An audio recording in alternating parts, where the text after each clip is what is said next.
መሬትን ለእርሻ ልማት ወስደው የማያለሙ ባለሀብቶች መሬቱን ተነጥቀው ለሚያለሙ አካላት እንዲሰጥ የግብርና ሚኒስቴር አሳስቧል። ሚኒስቴር መስሪያ ቤቱ ይህን ያሳሰበው በሰፋፊ እርሻ ኢንቨስትመንት የተላለፈ መሬት ልማት አፈጻጸምና አቅጣጫዎች ላይ ከባለድርሻ አካላት ጋር የምክክር መድረክ ባካሄደበት ወቅት ነው። በዚሁ ጊዜም በግብርናው ዘርፍ ለውጦች ቢኖሩም ለዘርፉ በአመት ከሚያስፈልገው 2.5 ትሪሊየን ብር ውስጥ ፋይናንስ እየተደረገ ያለው 52 ቢሊየን ብር ወይም ደግሞ 2% ያህል እንደሆነ ነው የግብርና ሚኒስቴር የገለጸው። ሀና አብደታ ተጨማሪ አላት።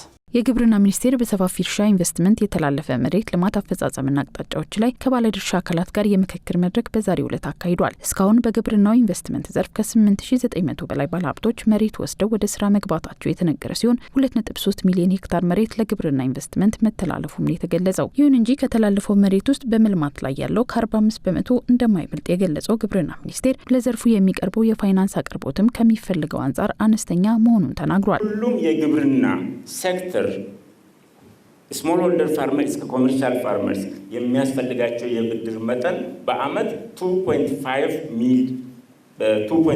ትሪሊየን ኢትዮጵያ ብር ብሔራዊ ባንክ ባጠናው ጥናት አሁን እየተሰጠ ያለው 52 ቢሊዮን which is 2% ብቻ ማለት ነው። የግብርና ኢንሹራንስ የለም ማለት ይቻላል። ሴክተሩ የፋይናንስ ሴክተሩ ለግብርና ምቹ አይደለም አሁን ባለው ሁኔታ እሱን ትራንስፎርም ማድረግ ያስፈልጋል። በግብርናው ዘርፍ ለተሰማሩ ባለሀብቶች ብድር ከሚያቀርቡ ተቋማት ውስጥ አንዱ የሆነው ልማት ባንክ በበኩሉ በዘርፉ ያለውን አፈጻጸም ያቀረበ ሲሆን በአመት ከያዝኩት 105 ቢሊዮን ብር ውስጥ ጥቅም ላይ የዋለው 16 ቢሊዮን ብር ያህል ነው ብሎ ምክንያቶቹን አብራርቷል። ባንኩ ከሰጠው 16% ብቻ ነው ለግብርና የተሰጠው። ግብርና ለምንድን ነው ዲቢኢ ከ100 ሚሊዮን በላይ ትላልቅ ፕሮጀክቶች ያልመጡ ካለን የኢኩዊቲ ኮንትሪቢዩሽን ችግር ነው። መዋጮ ማቅረብ 25%ን ማቅረብ አቅም ማነስ ነው። አቅም አምጣ ሲባል አያመጣም። ወይ ውል አስሮ በዛ ላይ ፌል አድርጎ ይሄዳል፣ ወይ ደግሞ ጥናቱ ተጠንቶ አስተያየት ስጥበት ሲባል አይቶ በዛ ሸሽቶ ይሄዳል።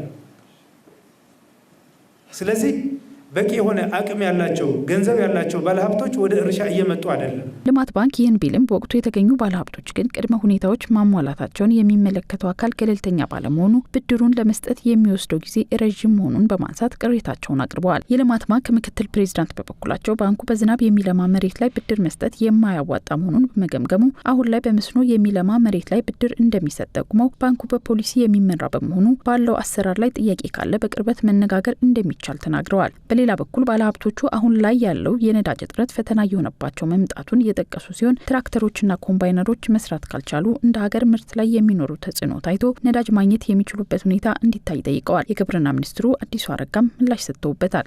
ትራክተሮች ኦርጋናይዝድ በሆነ መልክ ነዳጅ የሚያገኙበትን መንገድ ተዘጋጅቶ ካልተኬደ እርሻው ሊጎዳ ይችላል። ማሳው ጦም ሊያድር ይችላል። ትራክተር ተሰልፎ እንደ ቤት መኪና እንደሌላው መግዛት ያለበት ነዳጅ መግዛት ያለበት ወይም መፈለግ ያለበት መሳሪያ አይደለም። ነዳጅን በሚመለከት ከንግድ ሚኒስቴር ጋር እየተነጋገርን ነው።